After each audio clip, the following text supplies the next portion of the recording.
एक प्रश्न लेकर चलते हैं, लाभ हानि पार्ट 3 भाग 3, लाभ और हानि भाग 3। किसी वस्तु को 770 रुपये में बेचने पर 12.5% की हानि होती है।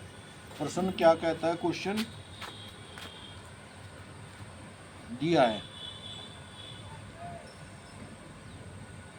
क्या दिया है? एसपी किसी वस्तु को 750 रुपये में बेचने पर 770 रुपीज 770 रुपये में बेचने पर 12.5% का लॉस होता है, हानि। L means loss, loss means हानि कितने की? 12.5% की। 12 सही 1/2%, 12 अट्ठे 96 है, अर्थात 1/8 1/8। 12.5% को हम 1/8 लिख सकते हैं। इतना 12 दूनी कैसे लिख सकते हैं? 12 दूनी 24 और 25/2 और गुणा नीचे बटे 100 होगा, क्योंकि प्रतिशत है तो नीचे 100। 25 चौका 100, 4 दूनी 8। तो 12.5% का मतलब होता है कितना? लॉस है। क्या है? लॉस है 12.5% का। इसका मतलब 8 पे 1 का लॉस है, 8 पे 1 का लॉस है। तो सीपी क्या होगा? ये एसपी हो और ऊपर क्या होगा? सीपी। 8 पे 1 का लॉस कितना हो गया? 7 हो गया सीपी। क्या होगा? सीपी। लॉस है 12.5%। 12.5% का अर्थ होता है 12 दूनी 24 और 25/2 गुणा 100 अर्थात 1/8। 8 पे 1 की हानि, तो सीपी कितना है? 7। यदि प्रॉफिट होता तो 8 एक 9, सीपी क्या होता? 9 और एसपी होता 8। परंतु लॉस है परंतु हमें दिया क्या है? सीपी। सीपी काटना एसपी,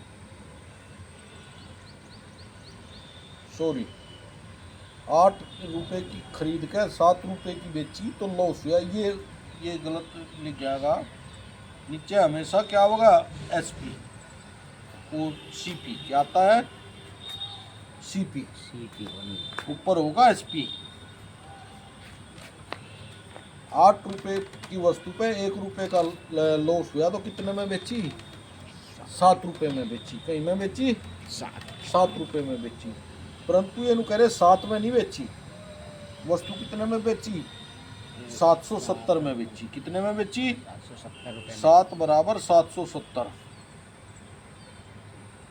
कितने गुणा है?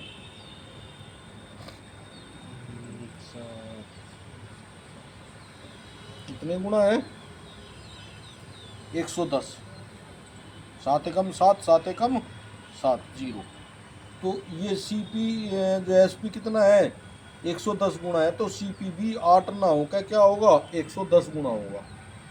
इसलिए सीपी भी एसपी 7 ना होकर इतना है, इसलिए सीपी भी 8 ना होकर 110 गुणा 11 अट्ठे 80, 880 रुपये होगा। कितना होगा? उम्मीद करता हूँ कि अच्छी तरह समझ में आया होगा। तो वस्तु का जो है क्या है? क्या आया? 880 रुपये। एसपी तो 770 था, तो सीपी आया 880 रुपये। अर्थात उस वस्तु को 880 रुपये में खरीदा गया था, जिसको 770 रुपये में बेचा गया। तो कितने परसेंट का लॉस हुआ था? 12.5% का लॉस हुआ था।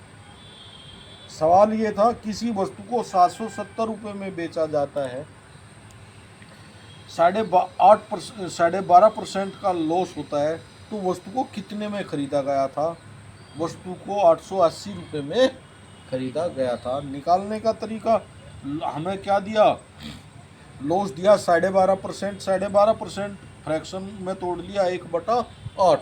अर्थात 8 रुपये पे 1 रुपये का, यदि वस्तु 8 रुपये की तो 1 रुपये का लॉस हुआ। बेची कितने की हमने? 7 रुपये की, परंतु ये कह रहे 7 की ना बेच के कितने की बेची? 770 रुपये की बेची। तो कितने गुना? 7 का 110 गुना। तो ये भी जब ये 110 गुना है तो ये भी CP भी 8 ना होकर कितना होगा? 110 गुना होगा, अर्थात ये भी 11,88,880 रुपये होगा। उम्मीद करता हूँ कि ये तरीका आपकी समझ में आ गया होगा।